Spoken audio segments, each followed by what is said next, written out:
If you want to understand why some people develop aggressive cancers, while others with the same genetic mutations never do, don't look at their genes alone. Look at what they eat. Most people think cancer is purely genetic, that DNA damage is irreversible, and that once cells turn cancerous, there's nothing food can do. But after nearly 15 years in emergency medicine and working with oncology patients, I've seen something that challenges everything we were taught in medical school. Certain foods can actually repair damaged DNA and starve existing tumors by cutting off their blood supply. Not slow them down, starve them. A microscopic tumor without access to blood vessels cannot grow larger than the tip of a ballpoint pen. But the moment blood vessels reach that tumor, it can explode to 16,000 times its size in just 2 weeks. Hi, I'm Dr. Becker. I'm an emergency medicine physician, and after years of watching patients battle cancer while being told nutrition doesn't matter, I realized something uncomfortable. The research has been there for decades, showing specific foods can activate our body's natural anti-cancer defenses, yet almost nobody talks about it in clinical practice. In this video, I'm going to show you the exact foods that repair DNA damage at the cellular level and how your body can starve cancer cells by controlling blood vessel growth. We'll explore the science of angiogenesis and why it's the key to cancer prevention, the specific compounds in foods that cut off tumor blood supply, the remarkable ability of certain foods to fix broken DNA strands, and most importantly, the precise amounts you need to eat starting today to activate these protective mechanisms. Quick favor, I see messages from people who've watched several of my videos and didn't realize they weren't subscribed. Could you double check right now? It's free, takes 2 seconds, and it helps this channel reach more people like you who want real science-based health information. Let me start by explaining something fundamental that changes how we think about cancer. Cancer cells are forming in your body right now. In my body, in everyone's body. This isn't alarming. It's normal biology. You have roughly 40 trillion cells, and they're constantly dividing to replace old, damaged cells. During that division process, copying errors occur. Think of it like photocopying a document thousands of times. Eventually, you get some pages with mistakes. Those mistakes create abnormal cells, and some of those abnormal cells are technically cancerous. Right now, you probably have dozens of microscopic clusters of cancer cells in your body. So why aren't we all dying of cancer? Because your immune system finds these tiny clusters and eliminates them before they become dangerous. It's like having a security patrol constantly scanning for problems and removing them. But here's where things get critical. Even if some cancer cells escape your immune system, they still can't hurt you unless they solve one crucial problem. They need food, they need oxygen, they need nutrients, and to get those things they need blood vessels. This is where the concept of angiogenesis becomes essential to understand. Angiogenesis simply means the growth of new blood vessels. Your body tightly controls this process because you need just the right amount of blood vessels, not too few or your tissues die from lack of oxygen. Not too many, or you get problems like the abnormal blood vessels that cause diabetic blindness. Think of it like a lawn that needs to be maintained at exactly the right height. If the grass gets too long, you mow it back down. If it's too short, you let it grow. Your body has systems that promote blood vessel growth when needed, and systems that stop blood vessel growth when you have enough. It's a perfect balance, what I call the Goldilocks zone, just right. Now here's what cancer does that makes it so dangerous. Cancer cells can hijack your angiogenesis system. They release proteins called growth factors that act like fertilizer, stimulating new blood vessels to grow directly into the tumor. Once those blood vessels connect, everything changes. Research has measured this precisely. A tumor that's completely isolated from blood supply stays frozen at about 1 to 2 millimeters in diameter. That's smaller than a grain of rice. It can sit there for years, decades even, completely harmless because it can't get bigger without nutrients. But the moment angiogenesis occurs and blood vessels penetrate that tumor, growth explodes exponentially. A study from Harvard Medical School tracked tumor growth rates using advanced imaging. They found that once vascularization occurs, meaning blood vessels reach the tumor, the growth rate increases by a factor of 16,000 in approximately 14 days. Let me put that in perspective. A tumor the size of a pinpoint becomes the size of a grape in 2 weeks once it gets a blood supply. This is why early detection matters, but more importantly, this is why preventing tumor angiogenesis is one of the most powerful anti-cancer strategies we have. For years, pharmaceutical companies have invested billions developing drugs that block tumor angiogenesis. These drugs, called angiogenesis inhibitors, are now standard treatments for many cancers. They work by cutting off the blood supply to tumors, essentially starving them. The drugs can be effective, but they also have significant side effects because they affect blood vessel growth throughout your entire body, not just in tumors. Now here's where it gets interesting, and this is where my perspective shifted dramatically. When researchers tested these angiogenesis-blocking drugs in the laboratory, they used specific assays to measure how effectively different compounds could stop blood vessel growth. In one groundbreaking experiment, scientists decided to test not just pharmaceutical compounds, but also extracts from common foods. They tested green tea extract. The results were so striking that if the researchers hadn't known it was from a plant, if they thought it came from a pharmaceutical company, they would have immediately moved it into clinical trials. The polyphenols in green tea, particularly one called EGCG, were as effective at blocking abnormal blood vessel growth as some experimental cancer drugs. But that's only part of the picture. Green tea isn't the only food with this capability. When you systematically test foods using the same rigorous methods used for drug development, you discover that over 100 different foods have measurable anti-angiogenic properties. They can slow or stop the growth of blood vessels that feed tumors. This isn't speculation. This is measured in laboratory assays, where you can directly observe blood vessel growth being inhibited by compounds extracted from food. The second mechanism is even more important for long-term cancer prevention. Certain foods can actually repair damaged DNA. Every single day, your DNA takes hits. Ultraviolet radiation from sunlight, chemicals in processed foods, environmental pollutants, even normal metabolic processes create DNA damage. Your cells have repair mechanisms, like a maintenance crew, that fixes problems before they become permanent mutations. But those repair systems need specific nutrients to function optimally. Without adequate nutrition, DNA damage accumulates. Think of it like a road that develops potholes. If you have a good repair crew and the right materials, they fill the potholes immediately and the road stays smooth. But if the repair crew doesn't have asphalt and tools, the potholes get bigger, more potholes form, and eventually the entire road deteriorates. That's what happens to your DNA without proper nutritional support. The most remarkable research on food-based DNA repair comes from studies on kiwi fruit. This surprised me when I first read the data. Kiwis are not typically thought of as a superfood, but the evidence is compelling. A study from the University of Oslo in Norway recruited 43 healthy adults and had them eat either 1 kiwi per day, 2 kiwis per day, or 3 kiwis per day for 3 weeks. At the end of 3 weeks, they measured DNA damage in the participants' cells using a technique called the COMET assay. This test literally shows you broken DNA strands under a microscope. They look like comets with tails, hence the name. The participants eating 1 kiwi daily showed 60% less DNA damage compared to baseline. Think about that. A single kiwi fruit providing 60% protection against DNA damage. The participants eating 3 kiwis daily showed something even more remarkable. Not only was new DNA damage prevented, but existing damage was repaired. Their cells showed 60% improvement in DNA repair capacity. The mechanism comes down to vitamin C and other antioxidants concentrated in kiwi fruit. Vitamin C directly neutralizes free radicals that cause DNA strand breaks, and it also supports the enzymatic systems that physically repair damaged DNA. But kiwis contain more than just vitamin C. They have polyphenols, flavonoids, and carotenoids that work synergistically. This is a critical point about whole foods versus isolated supplements.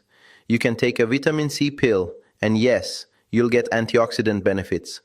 But when you eat a kiwi, you're getting vitamin C plus dozens of other compounds that enhance each other's effects in ways we're still discovering. The whole food is more powerful than the sum of its isolated parts. Now, most people think preventing cancer means avoiding carcinogens, not smoking, limiting alcohol, staying out of the sun. Those things matter, but they're only half the equation. The other half is actively supporting your body's anti-cancer defense systems. Your body is already designed to fight cancer. You have immune cells that recognize and destroy cancer cells. You have systems that regulate blood vessel growth. You have DNA repair mechanisms. The question is, are you giving your body the nutritional tools it needs to run these systems effectively? Let me break down the specific anti-cancer pathways that food can activate. The first pathway is anti-angiogenesis, which we've discussed. Foods that contain certain polyphenols, flavonoids, and other compounds can inhibit the growth factors that tumors release to stimulate blood vessel formation. When tumor cells release VEGF, vascular endothelial growth factor, trying to grow blood vessels into themselves, these food compounds block the VEGF receptors. It's like cutting the communication line between the tumor and your blood vessel building system. Wait until you hear which specific foods are most powerful at this. The second pathway involves direct immune activation. Your immune system has specialized cells called natural killer cells and T cells. These are the elite forces that identify and eliminate cancer cells. Certain foods dramatically increase the number and activity of these cells. A study from the University of Auckland measured immune cell counts in athletes before and after consuming blueberries. Athletes are interesting to study because intense exercise temporarily suppresses immune function, making it easier to measure the impact of dietary interventions. The researchers had athletes consume 1.5 cups of blueberries daily for 6 weeks. At the end of 6 weeks, the athletes had 88% more T cells circulating in their bloodstream. Their natural killer cell activity was also significantly elevated. This wasn't about feeling healthier. This was measured increases in the actual immune cells that destroy cancer. The active compounds are anthocyanins, the blue pigments in blueberries that act as powerful immune stimulators. The third pathway is what I call the microbiome immunity connection, and this is where the research gets truly fascinating. Your gut contains trillions of bacteria, and we now know that certain bacterial species directly influence how well your immune system fights cancer. There's one bacteria in particular called Akkermansia muciniphila that's emerged as a key player. Research from the Gustave Roussy Cancer Center in France studied 200 cancer patients receiving immunotherapy. Immunotherapy is a treatment that helps your immune system recognize and attack cancer cells. It works remarkably well for some patients, completely eliminating even metastatic cancer. But for other patients, it doesn't work at all. The researchers wanted to know why. They analyzed stool samples from all 200 patients and found that the only significant difference between responders who had excellent outcomes and non-responders who didn't benefit was the presence of Akkermansia bacteria in their gut. Patients with high levels of Akkermansia responded dramatically to immunotherapy. Patients with low or absent Akkermansia didn't respond. This bacteria essentially primes your immune system to fight cancer more effectively. So now that you understand the mechanisms, the question is, what can you actually do about it? What are the specific foods and how much do you need to eat? Let me give you the exact protocol based on the research and what I recommend to patients. Food number 1 is kiwi fruit. You want to eat 1 to 3 kiwis daily, depending on your goals. For general DNA protection and maintenance, 1 kiwi daily is sufficient. If you have higher risk factors, a family history of cancer, or you've had cancer and want to support your recovery, aim for 3 kiwis daily. The research shows maximal benefit at 3 per day. You can eat them with the skin on if you buy organic and wash them thoroughly. The skin contains additional fiber and polyphenols. If the fuzzy texture bothers you, golden kiwis have smooth skin and are just as beneficial. Cut them in half and scoop out the flesh with a spoon, add them to yogurt, or blend them into smoothies. Kiwis are also excellent for your gut microbiome because they're packed with prebiotic fiber that feeds beneficial bacteria. Food number 2 is green tea, and you need 3 cups daily of properly brewed tea, not bottled green tea from the convenience store. That has minimal active compounds and usually added sugar. Actual brewed green tea from leaves. The active compound is EGCG, which inhibits tumor angiogenesis and also has direct anti-cancer effects on cells. A study from the Chinese University of Hong Kong followed 68,000 women for over 10 years. Women who drank green tea regularly, defined as at least 3 cups per week, had a 27% lower risk of developing colorectal cancer compared to non-tea drinkers.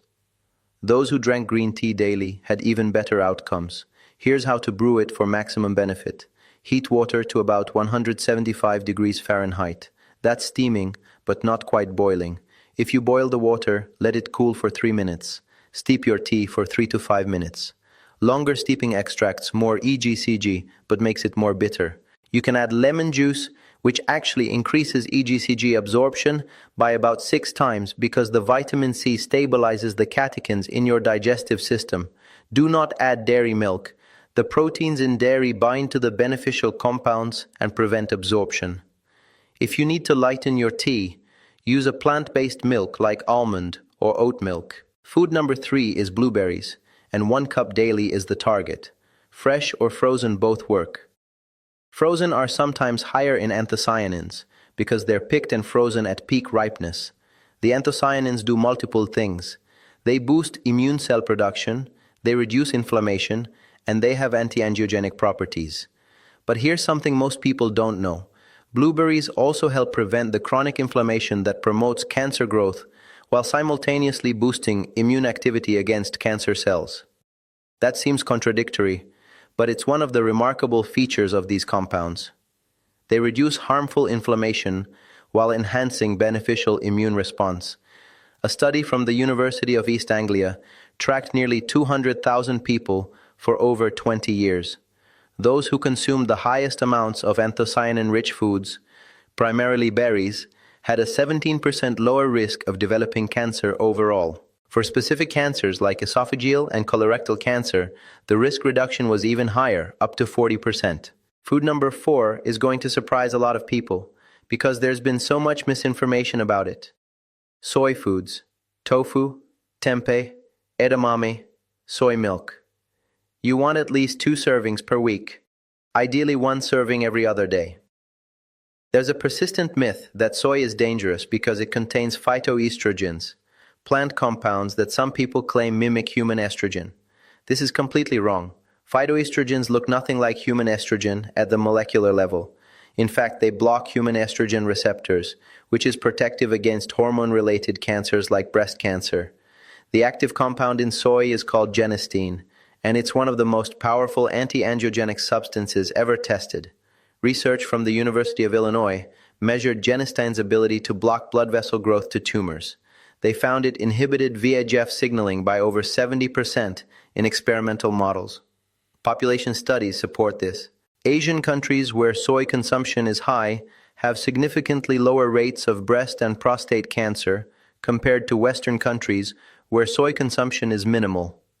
A meta-analysis combining data from 35 studies found that women who consumed the most soy had a 29% lower risk of developing breast cancer. For women who had already been diagnosed with breast cancer, high soy intake was associated with better outcomes and lower recurrence rates. Food number 5 is broccoli, but here's the key detail most people miss. Broccoli sprouts are exponentially more powerful than mature broccoli. The active compound is sulforaphane, which activates your body's detoxification systems and also has direct anti-cancer effects. Mature broccoli contains sulforaphane, but broccoli sprouts, the 3 to 4-day-old seedlings, contain 100 times more. A study from Johns Hopkins University measured sulforaphane levels and found that a small handful of broccoli sprouts provides as much sulforaphane as several pounds of mature broccoli. You can buy broccoli sprouts at many grocery stores in the produce section, usually near other sprouts, or you can grow them yourself at home in a jar, which takes about 4 days. Eat a quarter cup of broccoli sprouts 3 to 4 times per week. If you can't find sprouts, eat regular broccoli, but focus on the stems, not just the florets. The stems have about twice as much sulforaphane as the tops. Don't throw them away. Chop them finely and add to stir fries, blend into soups, or steam them alongside the florets. One more critical tip about broccoli. Lightly steaming it for 3 to 4 minutes actually increases sulforaphane bioavailability compared to eating it raw. but boiling destroys sulforaphane, so never boil broccoli. Food number 6 is tomatoes, specifically cooked tomatoes. The anti-cancer compound is lycopene, a carotenoid that gives tomatoes their red color. Lycopene has powerful anti-angiogenic properties and also protects cellular DNA from oxidative damage. Here's the interesting part. Cooking tomatoes dramatically increases lycopene availability. When you eat a raw tomato, you absorb a small amount of lycopene. But when you cook tomatoes, the heat breaks down cell walls and releases lycopene in a form your body absorbs much more efficiently. Tomato sauce, tomato paste, roasted tomatoes all provide significantly more bioavailable lycopene than fresh tomatoes. A landmark study from Harvard followed over 47,000 men for 12 years. Those who consumed tomato products at least twice per week had a 23% lower risk of developing prostate cancer compared to those who rarely ate tomatoes. Men who consumed 10 or more servings of tomato products per week had an even greater risk reduction, up to 35%. Aim for at least 3 servings per week of cooked tomato products. A serving is half a cup of tomato sauce, a quarter cup of tomato paste, or 1 cup of cooked tomatoes. Add olive oil when cooking tomatoes, because lycopene is fat-soluble, meaning it's absorbed better when consumed with healthy fats. Food number 7 is pomegranate, and you need about 4 ounces of pure pomegranate juice daily or half a fresh pomegranate. Pomegranates contain elagitanins that your gut bacteria convert into urolithin A, a compound that has remarkable effects on cellular health and immune function. But here's the critical connection to cancer. Pomegranate specifically feeds Akkermansia mucinifila, that guardian bacteria I mentioned earlier, that determines whether cancer immunotherapy works. A clinical case I'm aware of involved a patient with multiple myeloma preparing to receive immunotherapy. She had recently taken antibiotics for a respiratory infection, which completely wiped out her Akkermansia bacteria. Her doctor delayed treatment for 3 weeks and had her drink 8 ounces of pomegranate juice daily. After 3 weeks, her Akkermansia levels had increased to 6 times the normal population average. When she started immunotherapy, she responded in the top 1% of patients, with her cancer essentially disappearing after 3 treatments. This shows the power of strategically using food to optimize the effectiveness of medical treatments. For daily prevention, you don't need 8 ounces. 4 ounces of pure pomegranate juice with no added sugar, or eating half a fresh pomegranate, provides sufficient elagitanins to support Akkermansia growth. You can also get elagitanins from walnuts, raspberries, and cranberries, so rotating between these foods gives you variety while maintaining the benefit. Now here are my pro tips from 15 years of clinical practice for maximizing the anti-cancer effects of these foods. Timing matters significantly. Your immune system and DNA repair systems are most active while you sleep. Eat your DNA protective foods like kiwi and berries earlier in the day so your body has time to absorb and distribute the nutrients before sleep. Save your anti-angiogenic foods like green tea and soy for afternoon and evening. Don't eat heavy meals within 3 hours of bedtime because active digestion diverts resources away from cellular repair and immune surveillance. The combination of foods creates synergistic effects that are more powerful than individual foods alone. For example, drinking green tea with lemon increases EGCG absorption 6-fold. Eating tomatoes with olive oil increases lycopene absorption 3-fold. Consuming vitamin C-rich foods like kiwi alongside iron-rich plant foods increases iron absorption. Think about how you can combine these foods strategically. A smoothie with blueberries, kiwi, and a handful of spinach gives you anthocyanins, vitamin C, and sulforaphane all at once. A meal with baked tofu, steamed broccoli, and tomato sauce provides genistein, sulforaphane, and lycopene together. Consistency beats intensity. Don't eat 3 cups of blueberries one day, then none for 2 weeks. Your body's defense systems respond to consistent, regular input. 1 cup of blueberries every day is far more effective than 7 cups once a week. The same applies to all these foods. Regular, daily, or near-daily consumption creates sustained activation of protective pathways. Think of it like maintaining a fire. Steady fuel keeps it burning consistently. Sporadic large additions cause flare-ups, followed by dying embers. The biggest mistake I see is people thinking they need to eat perfectly 100% of the time, and then giving up when they can't maintain that standard. Remember, your body has redundant defense systems. If you're consistently eating most of these foods most days, you're giving your body tremendous protective capability. If you occasionally eat something that's not ideal, your fortified defenses can handle it.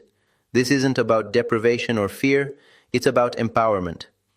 Another critical mistake is assuming supplements can replace whole foods. You can buy lycopene capsules, EGCG extract, anthocyanin supplements. Quality supplements have their place, especially if you genuinely can't access certain whole foods. But supplements provide isolated compounds. Whole foods provide hundreds of compounds, working synergistically in ways we're still discovering. A tomato contains lycopene plus vitamin C, potassium, folate, and dozens of other carotenoids and polyphenols that enhance lycopene's effects. A supplement gives you lycopene alone. The whole food is more powerful. Preparation methods dramatically affect nutrient availability.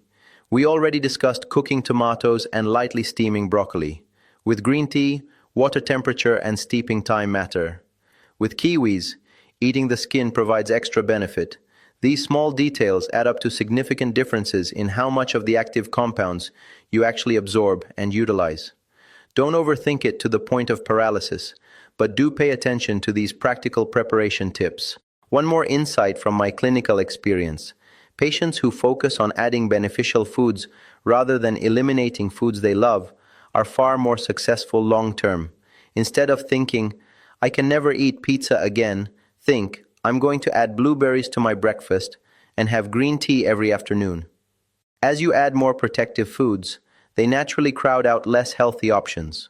You'll find yourself wanting that second serving of roasted vegetables instead of a third helping of pasta, simply because your body starts craving the foods that make it feel better. This gradual, additive approach is sustainable for decades. Restrictive elimination diets almost never last more than a few months. Look, cancer doesn't have to be an inevitable part of aging. The patients I see who remain cancer-free or who successfully recover from cancer aren't genetically superior. They're not lucky. They consistently eat foods that activate their body's natural anti-cancer defenses. Your immune system can recognize and eliminate cancer cells. Your body can control blood vessel growth to starve tumors. Your cells can repair damaged DNA. These systems exist in you right now. The question is whether you're providing the nutritional support they need to function optimally. Here's what we've covered. Cancer cells need blood vessels to grow beyond microscopic size. Foods containing specific polyphenols and flavonoids can starve tumors by blocking angiogenesis. Certain foods, particularly kiwis, provide powerful DNA protection and repair. Your gut bacteria, especially Akkermansia, play a crucial role in immune-mediated cancer defense. The 7 most powerful foods are kiwis at 1 to 3 daily, green tea at 3 cups daily, blueberries at 1 cup daily, soy foods at 2 servings weekly, broccoli sprouts at 1/4 cup 3 times weekly, cooked tomatoes at 3 servings weekly, and pomegranate at 4 ounces of juice or half a fruit daily. These foods work through multiple mechanisms, including anti-angiogenesis, immune activation, DNA repair, and microbiome support. Consistency and proper preparation are more important than perfection. Combining foods creates synergistic effects more powerful than individual foods alone. You have more control over your cancer risk than you've been led to believe. Your body already possesses the systems to prevent and fight cancer. Food provides the fuel those systems need. If you found this helpful, please subscribe and give this video a like. It helps me reach more people like you who want real, science-based information about preventing disease and optimizing health. I'll see you in the next one.